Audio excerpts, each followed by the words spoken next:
Todo el mundo conoce el fármaco del salbutamol, más especialmente por su nombre comercial, el Ventolin. Sin embargo, aunque el salbutamol no es uno de los fármacos más consumidos y recetados de la historia, sí que tiene una gran importancia dentro de la sanidad, concretamente en el ámbito neumológico y pulmonar.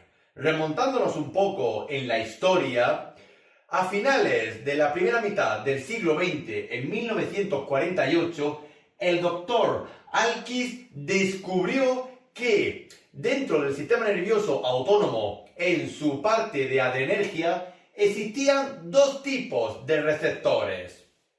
Estos receptores se denominaron de tipo alfa y de tipo beta.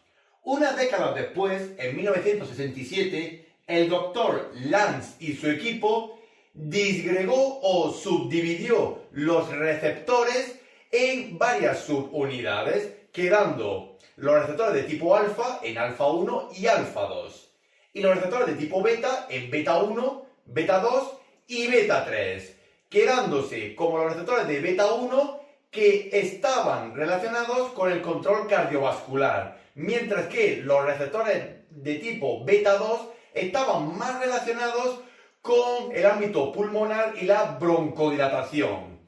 Ahí fue donde ya se empezó a experimentar con sustancias que fueran únicamente selectivas para el receptor beta 2. Y ahí fue donde entró el salbutamol. Y 2 años después, en 1969, el salbutamol se dio a conocer en el mundo con su nombre comercial o su nombre famoso, el Ventolin.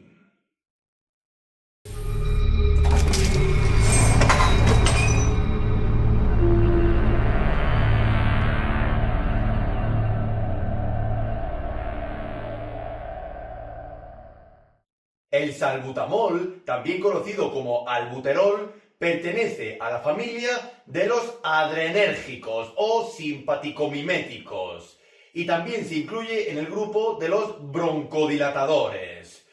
Volviendo al término anterior, el salbutamol o albuterol pertenece al grupo de los adrenérgicos o simpaticomiméticos de tipo beta 2, es decir, agonistas de los receptores beta-adrenérgicos de tipo 2.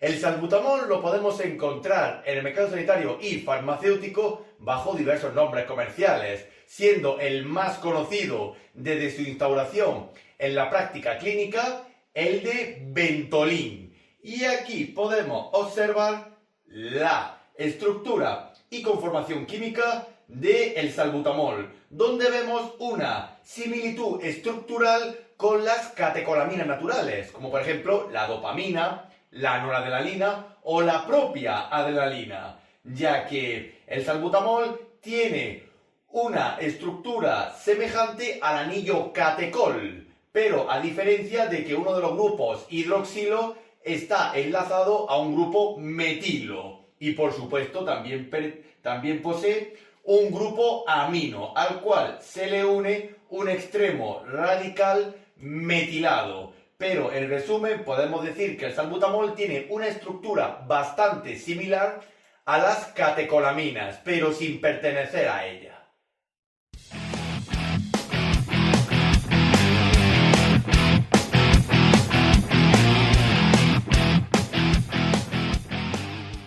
Tras más de 50 años desde el descubrimiento de los subtipos de receptores beta-adrenérgicos, especialmente de beta 1 y beta 2, por el doctor Lanz, ya se estipuló que el salbutamol era un agonista selectivo de los beta-receptores de tipo 2, así que su uso ya se condicionaba al ámbito neumológico y como broncodilatador el salbutamol se utiliza desde el principio hasta la actualidad para el tratamiento del asma y del EPOC, es decir, situaciones pulmonares restrictivas y situaciones pulmonares obstructivas, donde se requiere abrir las vías aéreas mediante la relajación de la musculatura lisa bronquial. Y también el salbutamol lo podemos utilizar en el broncoespasmo.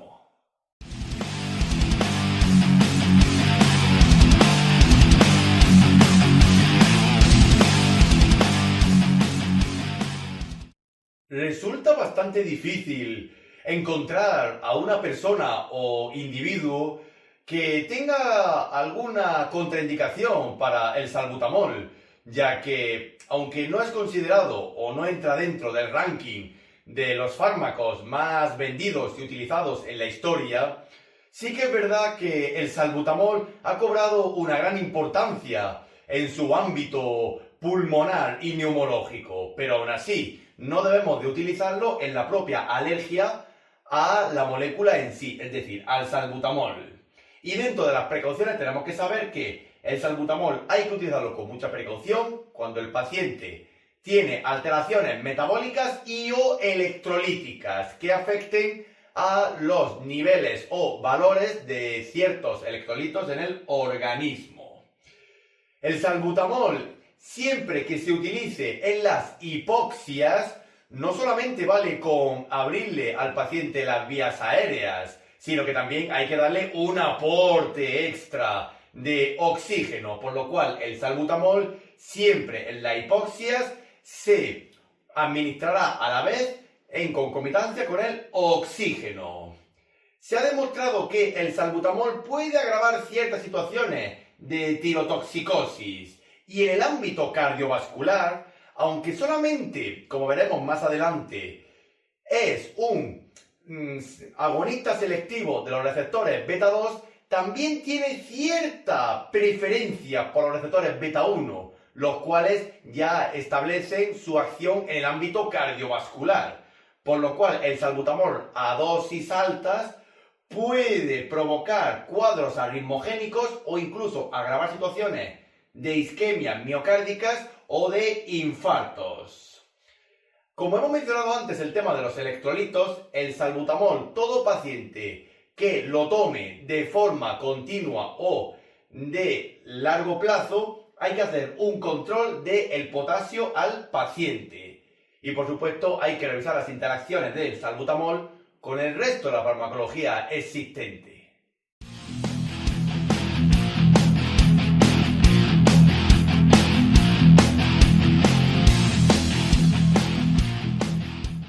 El mecanismo de acción del salbutamol ya se conocía hace más de 50 años, especialmente a finales de la década de los 60, cuando el Dr. Lance en 1967 estableció que la adrenergia dentro de los receptores beta, estos se dividían en dos tipos, los beta 1, los beta 2 y más recientemente se han descubierto los beta 3. Pero centrándonos en los anteriores, los receptores beta 1 tenían una localización y acción encaminada al ámbito cardiovascular, mientras que los receptores beta adrenérgicos de tipo 2 se encaminaban más hacia el control pulmonar y más en concreto hacia la regulación de la musculatura accesoria pulmonar. Por lo cual, el salbutamol, desde que se sintetizó por primera vez, se descubrió que era un agonista selectivo de los receptores beta 2 adrenérgicos y que también posee competitividad. Y debemos de recordar que el salbutamol ejerce su acción de forma rápida mediante la relajación de la musculatura lisa bronquial, tanto si ésta tiene un patrón restrictivo como en el asma o un patrón obstructivo como en el EPOC, ya que el salbutamol lo único que hace, relajando la musculatura lisa bronquial, es abrir la luz o el lumen de las vías respiratorias.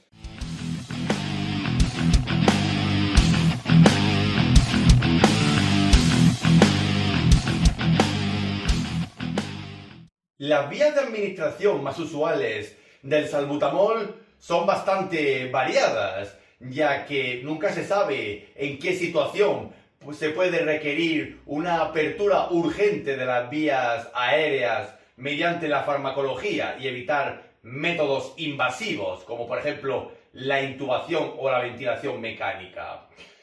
El salbutamol lo podemos administrar tanto por vía enteral, como por ejemplo en soluciones líquidas y jarabes, muy utilizados en pediatría.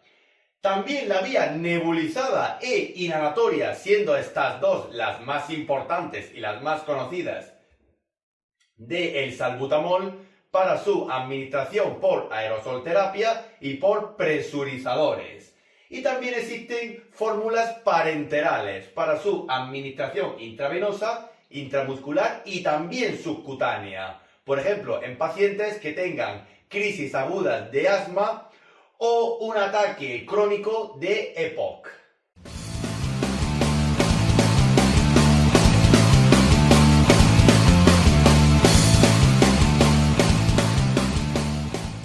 La posología más común del salbutamol suele ser bastante variada, especialmente del tipo de patología a la cual nos enfrentamos. Puede ser el asma o puede ser el EPOC, o incluso una situación de broncoespasmo.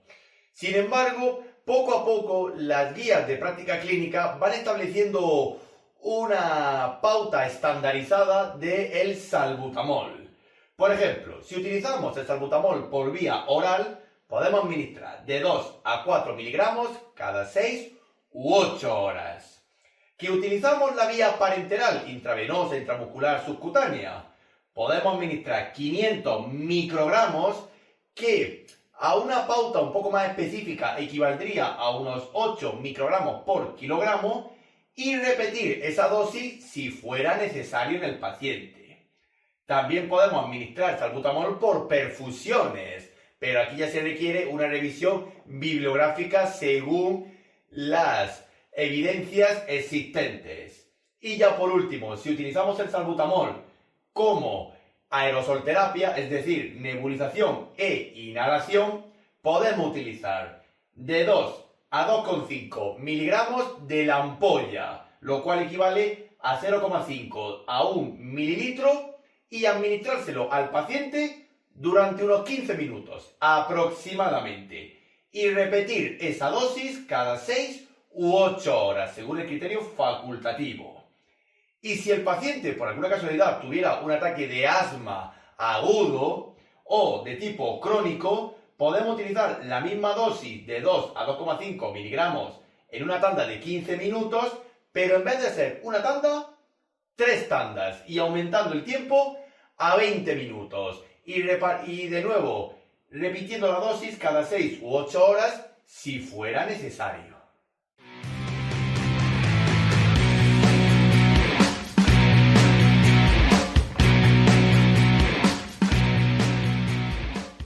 Dentro de la compatibilidad e incompatibilidad del salbutamol con el resto de la farmacología existente, deberemos de hacer una exhaustiva revisión bibliográfica, pero aún así no hay muchos fármacos que se administren a la vez con el salbutamol, especialmente por la vía parenteral, por la cual se recomienda que el salbutamol se administre de forma solitaria, sin mezclar con ninguna otra sustancia, ni siquiera con la sueroterapia.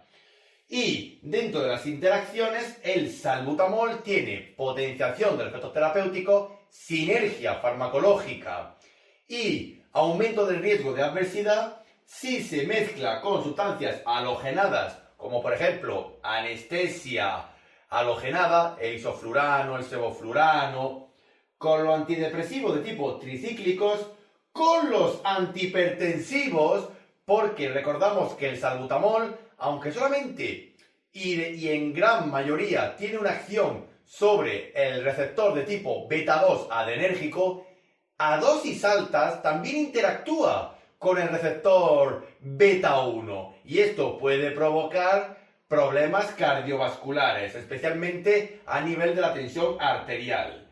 Y por supuesto también tiene sinergia con su propia familia, con los adrenérgicos, sean selectivos o no selectivos. Y al contrario, el salbutamol tiene antagonismo con sustancias que bloquean la actividad adrenérgica, sean selectivos o no selectivos. Y aquí es donde entran los beta bloqueantes.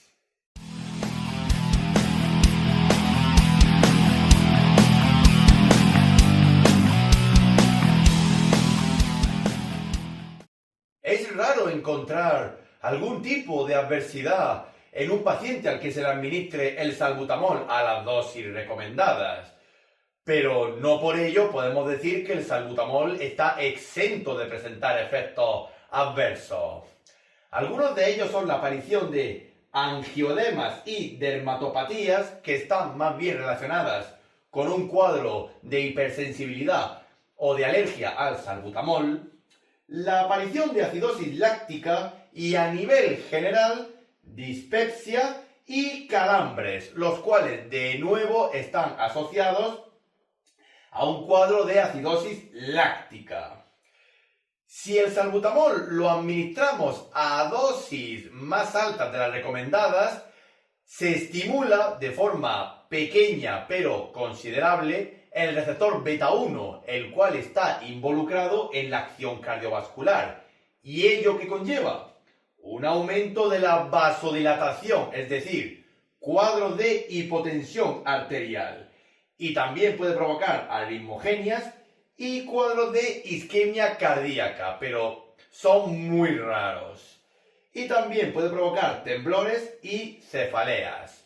Y en el embarazo y la lactancia, el salbutamol tiene categoría C, es decir, se puede administrar, pero siempre valorando el beneficio en contra del riesgo, tanto durante la gestación como en la lactancia. Aunque siendo un fármaco que interactúa de forma selectiva con los receptores beta-adrenérgicos de tipo 2, se prefiere evitar especialmente en la lactancia, ya que recordamos que los lactantes, o mejor dicho, en los recién nacidos, los pulmones son el último órgano en formarse.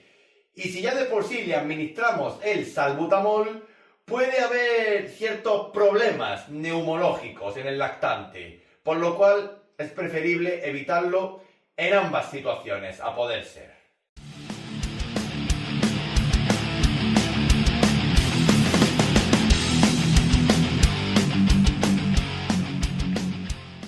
Por último, tenemos que decir que el salbutamol no dispone de mucha información sobre si es un fármaco dializable o no, y usualmente no suele requerir un ajuste de dosis, ni siquiera en aquellos pacientes con un alto grado de nefropatía y o hepatopatía.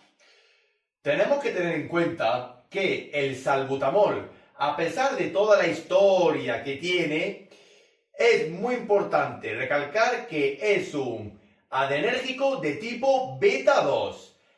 Activa o excita a los receptores de tipo beta-2, pero también tiene la capacidad de estimular a los receptores de tipo beta-1, aunque sea en pequeña cantidad. Por lo cual, en cualquier paciente con problemas cardiovasculares, el salbutamol se administrará de forma muy precavida y monitorizando al paciente si es posible. También tenemos que saber que el salbutamol se puede administrar para un tratamiento domiciliario, es decir, el paciente se le otorga un presurizador o una máquina de nebulización para que él mismo se administre el salbutamol en la comodidad de su hogar. Pero eso sí, aquí es donde entran los equipos de atención primaria, es decir, la educación para la salud que puede ejercerse mediante el equipo sanitario, la enfermería de atención primaria y la medicina de atención primaria. Y decir también que el salbutamol, aunque no es uno de los, digamos, fármacos más históricos de la farmacología, sí podemos decir que es uno de los más importantes dentro del ámbito neumológico, ya que extrañamente nos podemos encontrar a un paciente con alguna patología neumológica que no tome el salbutamol.